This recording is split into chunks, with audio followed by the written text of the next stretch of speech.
Every bite I take, my microbiome doubles it. They hear low calorie and think, challenge accepted. No matter how disciplined I am, no matter how meticulously I weigh, measure, and portion my food, my microbes treat it as an invitation to a feast.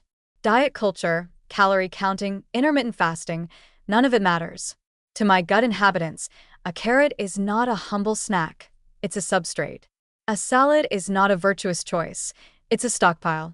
Every seemingly healthy bite becomes an opportunity for them to extract energy, produce gas, and assert dominance over my digestion. They are not allies in my wellness goals. They are tiny rebels with long memories, evolutionary cunning, and no regard for human social norms.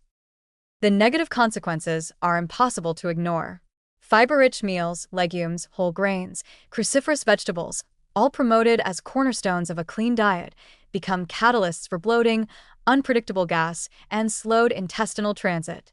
Methane-producing archaea thrive on the hydrogen generated during fermentation, effectively turning my efforts to reduce caloric intake into a metabolic farce. While I meticulously count calories, my microbiome is quietly inflating them, subtly subverting my energy balance. My metabolism, which I had assumed was under my conscious control, is now subject to the whims of a microscopic workforce with priorities that include gas production, maximal energy extraction, and the occasional humiliation of its human host. Social consequences are equally cruel. Eating lunch with coworkers becomes a high-stakes negotiation, every bite a potential liability. The healthy quinoa salad I thought would be innocuous transforms into a ticking time bomb of bloating and flatulence. Conversations are interrupted by gurgles, abrupt escapes of gas, and the unmistakable pressure of a system operating at peak efficiency. Just not for me. I begin to feel self-conscious, anxious, and at times isolated, forced to calculate not only calories but fermentability and social risk. The microbes inside me have turned eating into an exercise in risk management, and the stakes are my dignity, comfort, and social credibility. The physiological impact is relentless. Methane slows transit time, allowing food to linger longer in the intestines and increasing the absorption of calories I am trying to avoid. A low-calorie snack becomes a metabolic windfall for my gut tenants. The bloating, gas, and pressure are not minor inconveniences. They affect energy levels, mood, and sometimes even sleep. Meals I consume with the hope of feeling virtuous become events where my body rebels against my intentions.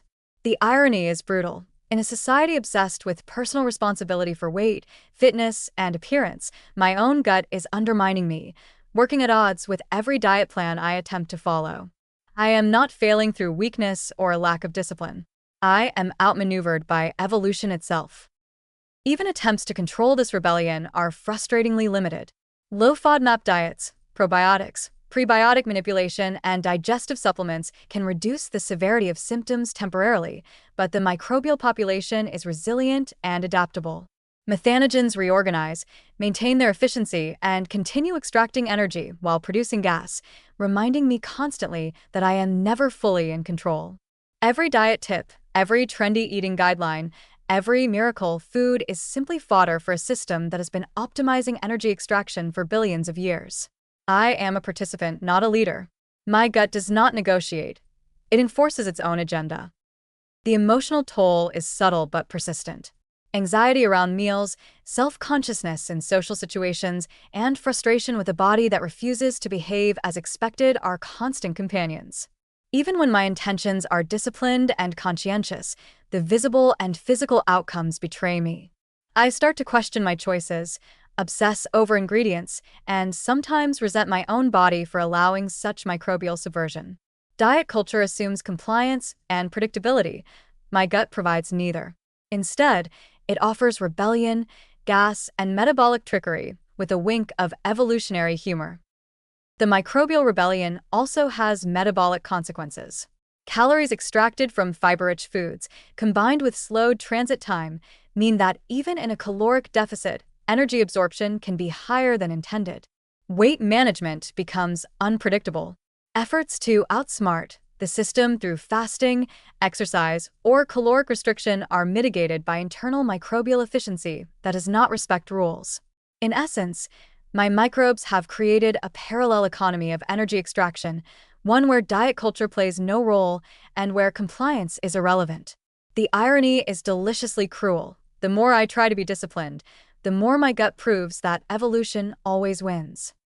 In this ongoing struggle, my microbes are both brilliant and cruel. They convert fiber into energy I didn't plan for, produce gas I didn't want, and slow digestion in ways that undermine diet culture's promise of control. Social, physical, and metabolic consequences intertwine, leaving me bloated, frustrated, and humbled. This is not a minor rebellion. It is a full-scale, relentless, and invisible campaign against my intentions. They are optimized for efficiency, gas production, and energy extraction, and my compliance is irrelevant. Ultimately, the lesson is inescapable. Diet culture may tell you that control is possible, that calories in and out determine success, and that self-discipline is the key to health. My gut microbes laugh at these assumptions. They extract energy, produce gas, and assert metabolic dominance without regard for my intentions, plans, or social life.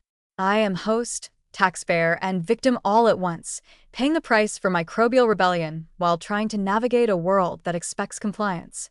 My microbes do not believe in diet culture. They never have and they never will, and every bite I take, every healthy choice I make, is another opportunity for them to prove it.